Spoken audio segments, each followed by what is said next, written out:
Meus amados e queridos amigos, meus irmãos, saudação de graça e paz, acompanhado de um lindo, belo, bonito e excelente dia nesse domingo. Que Deus o abençoe de forma riquíssima, de forma copiosa.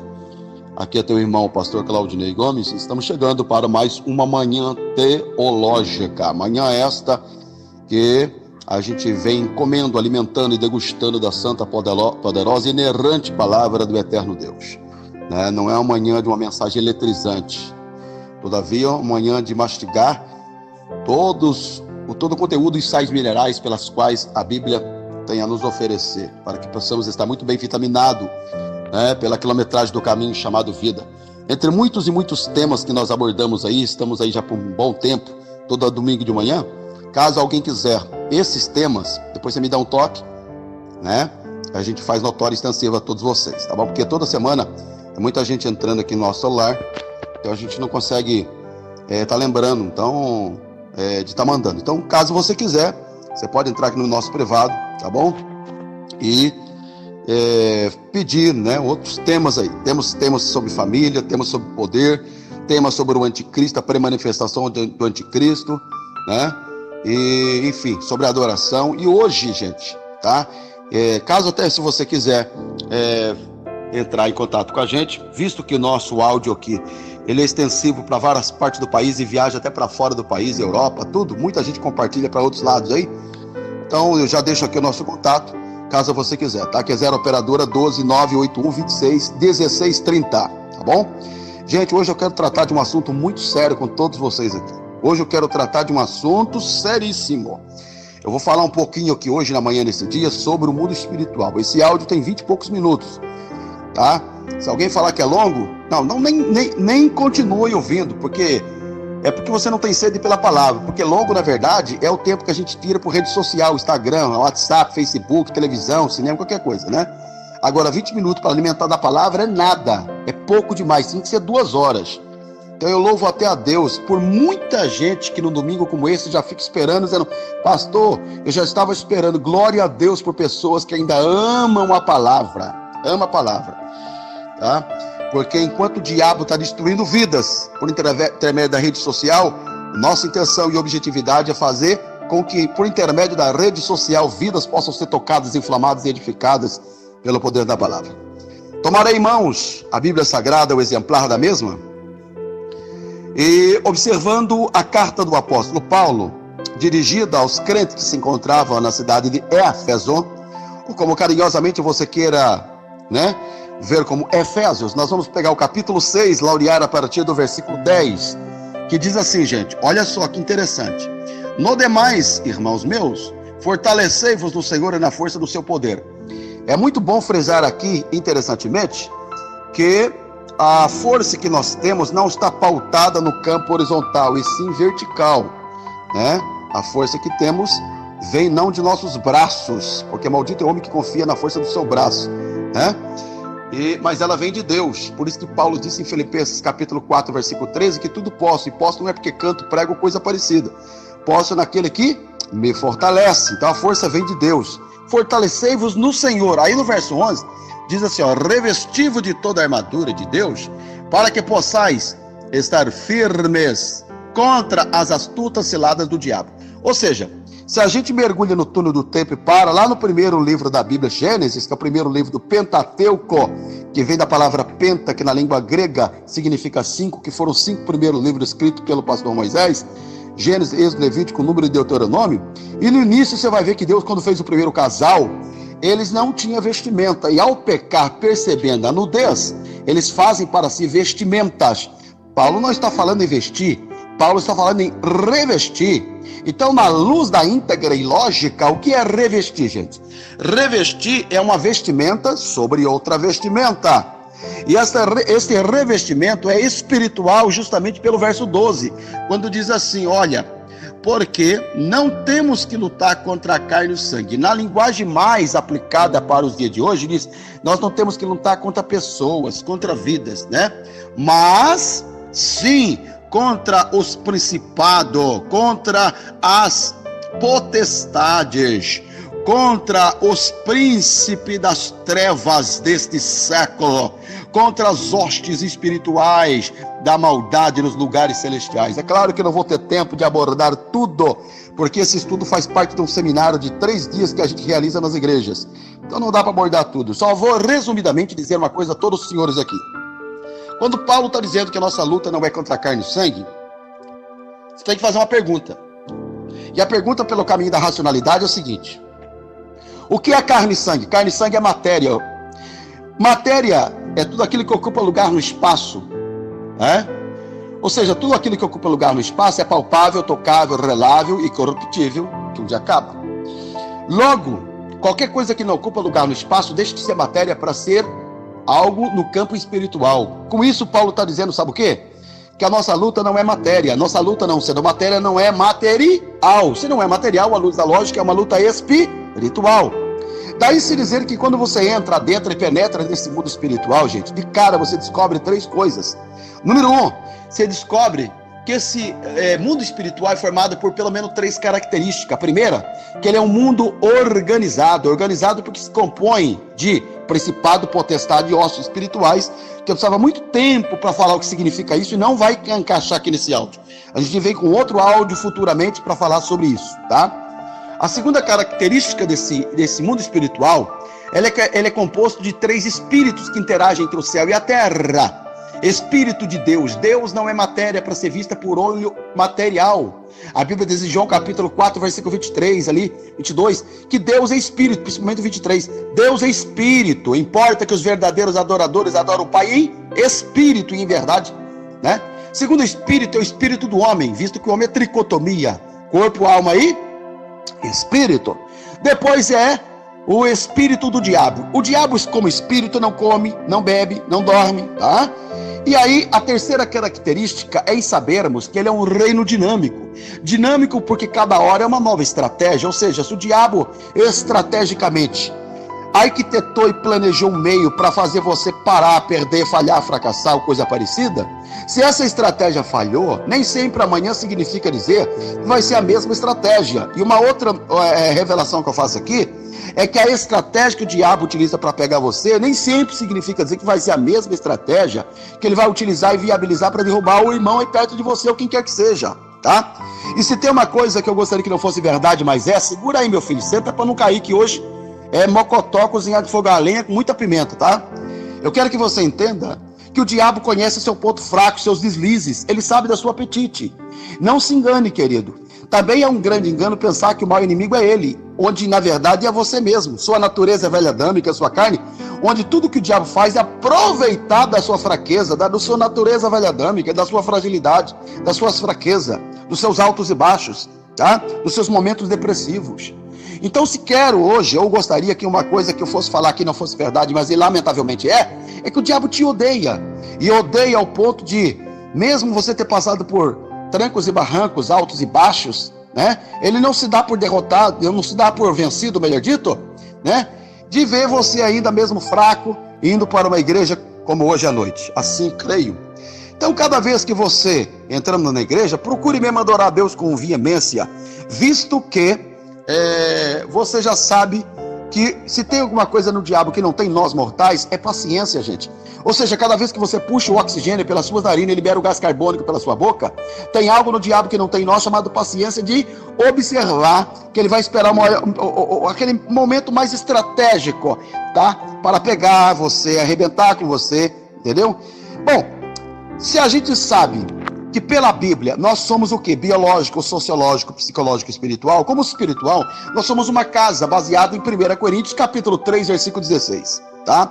Nós somos templo do Espírito Santo. E como casa, essa casa tem morador, tá? E claro, tem 2 tipos de morador. Um é o Espírito Santo, que é educado, né? Que não invade porta, não arromba a porta. O outro é o espírito do diabo, tá? Onde basta uma pequena brecha e o resto é consequência, tá? Outra coisa que eu quero que você pare e pense pela luz da lógica, que a sua casa pode ser branca, bege, creme, areia, sei lá, do jeito que você quiser. Nunca vai ser a casa que pediu para ser o que ela é, mas é o morador dentro. Então observe que não é a casa que manda no morador, mas é o morador que manda na casa. Então, para eu saber a índole, o caráter de uma pessoa, basta eu saber quem mora dentro dela, que lamentavelmente é quem mora dentro dela que dita a regra de como será essa casa. Então, por isso que é muito importante você saber quem mora dentro de você. Outra revelação que eu faço aqui, assim como dois corpos não ocupam o mesmo lugar no espaço, dois moradores também não ocupam o mesmo lugar dentro de uma única casa. Ou você tem o diabo, ou você tem Deus. Outra revelação que eu faço aqui para a gente partir para frente, no outro ponto, é o seguinte, gente, presta atenção. Entre 7 bilhões de seres humanos que existem hoje na Terra, do mais recém-chegado no útero de uma mulher aí, ou mais antigo ancião, nenhum corpo está vazio. Vou repetir, nenhum corpo está vago. Ou você tem o diabo, ou você tem Deus. Agora segura que vai arrepiar um negócio com o que eu vou falar aqui para você. Quando você olha para o livro do profeta Isaías 27:1, o diabo é chamado de serpente. Quando você olha para Apocalipse 12:9, o diabo é chamado de antiga serpente, tá? Quando você vai para Lucas 10:19, a Bíblia nos deu autoridade para pisar em serpente. Quando você chega ali em Gênesis capítulo 3, versículo 4, você depara com a primeira sessão espírita, onde o diabo, sendo espírito, entrou na serpente, onde serpenteia em direção a Eva, para enganar a Eva. Agora segura aí que eu preciso fazer uma revelação a vocês, querido, tá? Não se ousa desafiar o diabo, ele se expulsa pelo poder do nome de Jesus, e eu fico muito desconfiado com essa gente, com essas igrejas hoje, que fica travando diálogo com o diabo, tá? Cuidado brincar com um mundo perigoso, ó, tá? O diabo como serpente não é como jararaca, jurucuçu, coral, paito, jiboia. O diabo não é como essas cobras, o diabo é como cascavel, gente. Se você estuda o comportamento da cascavel, você vai observar primeiro que a cascavel nem sempre dá bote para desperdiçar força e nem veneno. Ela é estrategista. Ou seja, você está pensando que o diabo vai querer te enfrentar quando você tiver com jejum de 24 horas, com Deus até pela sobrancelha? Me engana que eu gosto. O diabo sabe que você vai passar por momento de tristeza. Jesus nunca pecou, mas no Getsemane ele diz: a minha alma está triste. Passar tristeza faz parte de nós como seres humanos que somos, tá? Jesus nos preparou em João 16:33, dizendo: no mundo tereis aflição, e ninguém fica feliz com aflição. Então é nesses momentos que o diabo chega sorrateiramente. E aí que eu quero que você entenda que nem sempre ele vem como diabo. Ele pode vir como gatinho de estimação, coelhinho, para pular no seu colo e enganar você quando você menos imaginar. O que é que o diabo faz então? Estrategicamente hoje, ele não arranca uma pessoa da igreja e joga no mundo no vício do dia para a noite. Primeiramente, ele vai fazendo o nome e apagando do livro da vida vagarosamente, deixando a pessoa o quê? Saindo da oração, deixando de vigiar. Ela vai passando a cantar em vez de louvar. Ela vai passando a pregar na técnica. Ela vai fazendo a coisa de forma mecânica no campo da engrenagem. Não tem mais aquele espírito adorador, sabe? Não tem mais. Não tem mais aquele, sabe, espírito de levita autêntico, original, aquele cristão na essência, como tem que ser. Entendeu? E aí a pessoa está o quê? Dentro da igreja e desviado. Agora segura que eu preciso falar uma coisa aqui para você, querido. Que o diabo, estratégico como ele é, eu quero que você entenda, eu quero que você compreenda que ele não joga uma pessoa no pecado do dia para a noite. Primeiramente, ele faz você familiarizar com o pecado, sentir o gostinho do pecado, o sabor do pecado. E aí vai empurrando você, muito semelhante a um gatinho que brinca com o rolo de lã e termina todo enroladinho. Como ele fez com Sansão. É um pouquinho hoje, um pouquinho amanhã. Por isso que a Bíblia diz em Juízes 16 uma palavra importunando. É o famoso 7:1, Samarilove. Entendeu bem? Vai levando você para dentro do mar com a maré baixa. E a maré sobe em questão de segundo e laça você quando você menos imaginar. Meu querido, a coisa é um pouco mais embaixo. Entre 1 milhão de coisas que eu tenho para falar aqui, falarei só as mais essenciais para que a gente ganhe tempo, tá? Então, repito, se não se usa desafiar o diabo por ser perigoso, ele se expulsa pelo poder do nome de Jesus. Lucas 10:17, depois você confere lá, tá? A Bíblia apresenta ele como Satanás, que quer dizer o quê? Adversário. Vou citar 20 nomes nele na Bíblia. Não se usa nem falar Zé Pilintra, Exu Caveira. Esses são tudo títulos titularizados por nós, homens e seres humanos. Na verdade, quando você vai para João capítulo 13, versículo 27 e Apocalipse 12:9, ele é chamado adversário opositor, tá? Quando você vai para Mateus 4, versículo 1 e Lucas 4:2, ele é chamado de acusador, aquele que acusa, aponta o dedo no seu nariz. Quando você vai para João 12:31, ele é chamado príncipe desse mundo. Agora segura aí. Quando você vai para 2 Coríntios capítulo 6, versículo 15, ele é chamado Belial Vilés, o pai da libertinagem, o pai da desorganização. Essas modas pornográficas, promíscua, tem muito a ver com isso. Quando você vai para Lucas 11:14, ele é chamado de demônio. Quando você vem para Apocalipse 9:11, ele é chamado destrutor ou anjo do abismo. Quando você vem para 2 Coríntios 4:4, ele é o Deus desse século. Mateus 13:39, ele é chamado de inimigo. Não brinque com o diabo, querido, tá? Ele te odeia. Efésios 2:2, segura esta. Ele é o espírito que agora opera nos filhos da desobediência. Lamentavelmente, o que a gente vê hoje? Crianças no mundo do precocismo e adolescentes mortos por outros adolescentes que parecem não ter a mínima noção do valor da vida. É uma influência dele, terrivelmente. João capítulo 8, versículo 44, ele é homicida, tá? E vocês estão vendo aí o que está acontecendo. Mateus 13:39, ele é maligno. Agora, João 8:44, o diabo não tem família. Mas ele, para mim, então, é um pai solteiro porque tem uma filha. E João 8:44, a filha dele é a mentira, porque o pai da mentira é o diabo. E o que tem de crente andando aliado com a mentira, tá? Porque se a nossa luta não é contra a carne e o sangue, a nossa luta, meu filho, é com ele. Agora, lamentavelmente, tem gente que se prepara pelo campo teológico, tá, pelo campo filosófico, estuda tudo, estuda tanto dia por aí, e pega as armas e guerreia contra o irmão. Pega as armas e guerreia contra o seu próximo. Pega as armas e guerreia contra o irmão, contra o vizinho, sabe? Vou dizer uma coisa para você, segundo o campo da psicologia, existe pelo menos 4 ferramentas usadas por todo fofoqueiro, linguarudo e chafurdento, gente. Que é inveja, ciúmes, orgulho e sentimento de culpa. Eu conheço pastores por aí aliado com as trevas, com o mundo da promiscuidade, não vive o que prega, não vive o que canta, nada disso, sabe? A coisa é um pouco mais embaixo. Quando você olha para Mateus capítulo 9, versículo 34, você vai ver, sabe o que? Ele é o príncipe dos demônios. Você pode conferir também em Mateus 12, 24. Quando você olha para Efésios 2:2, ainda ele é o príncipe da potestade do ar, tá? Vou dizer uma coisa para vocês. Existe um demônio perigoso hoje que gerencia o nosso solo pato, chamado savana. Precisava muito tempo falar sobre isso aqui. Não é nem o que eu vou falar aqui, vai ficar por uma outra ocasião. Se Gênesis capítulo 3, versículo 4, Isaías 27:1, como ora se teus senhores, chamado ele de serpente, né? E Apocalipse 12:9 como antiga serpente. Você vem agora para Mateus 4:1, ele é chamado de tentador. É literalmente aquele que tenta fazer você beijar lona, arrebentar, tá? E quando você vem para Apocalipse 12:7, ele é chamado de dragão, tá? João 10:12, ele é chamado de lobo, né? E cuidado, porque aqui na terra o lobo não vem como lobo. Mateus 7:15, ele vem com capa de ovelha, tá? E termino aqui dizendo que 1 Pedro 5:8 é aquele que ruge como leão. E como você não tem medo de papagaio, periquito, hamster, peixinho, coelhinho, cachorrinho, gatinho, que você tem em casa, você só não tem leão porque o leão dá medo. E a estratégia do diabo ao derredor rugir como leão é exatamente isso. O rugido de leão mede em decibéis a altura de uma banda de rock no volume alto. O que eu quero dizer com isso, gente? É o seguinte, digo aqui para todos os senhores e senhores, que o propósito do diabo é pôr medo, amedrontar, atemorizar cada um dos senhores aqui, entendeu bem? E, já concluindo, se o diabo é espírito, depois eu vou deixar aqui como referência Mateus capítulo 10, versículo 1, tá? Vocês vão entender com relação a espírito, dá uma olhadinha lá, Marcos capítulo 9, versículo 25, vai ficar um pouco mais interessante se você conferir. Tá? Então, como espírito, o diabo pode literalmente personificar-se como ele quiser. Por isso que as pessoas acreditam em fantasmas, essas coisas todas.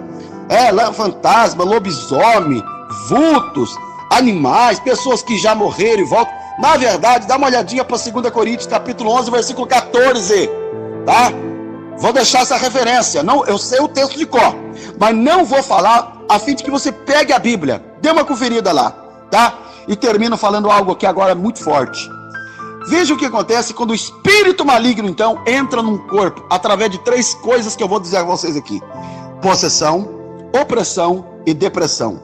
Note que eu precisava muito tempo, então eu vou só enxugar aqui de uma forma assim, beijinho na flor que eu vou falar aqui agora. Possessão, gente, vem da palavra posse. Na possessão, a pessoa fica inconsciente. Eu já estive pregando na Bahia, terra da Umbanda, Quimbanda, Candomblé, Magia Negra, Vodú, Orixá, Salvador com quase 6 mil terreiros de Umbanda legalizado, e é de grande normalidade você ver um bruxo, feiticeiro, candombleceiro ou coisa parecida. Quando ele vem se convertendo, pelo processo da conversão, o diabo pega ele, derruba ele, dizendo, vou matar ele. O que é isso aí? A pessoa está possuído. Então a palavra possessão vem da palavra posse, tá? Ninguém pode entrar em sua casa e te expulsar dela, tá? Eu quero que você entenda que assim é alguém quando faz um pacto com o inimigo.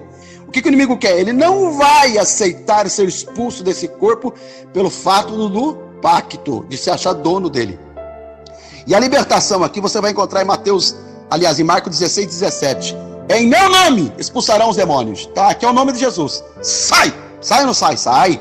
Só que o pior não é possessão, o pior é a opressão. Porque se na possessão a pessoa fica inconsciente, na opressão agora a pessoa está consciente. E o que é opressão? Segura aí.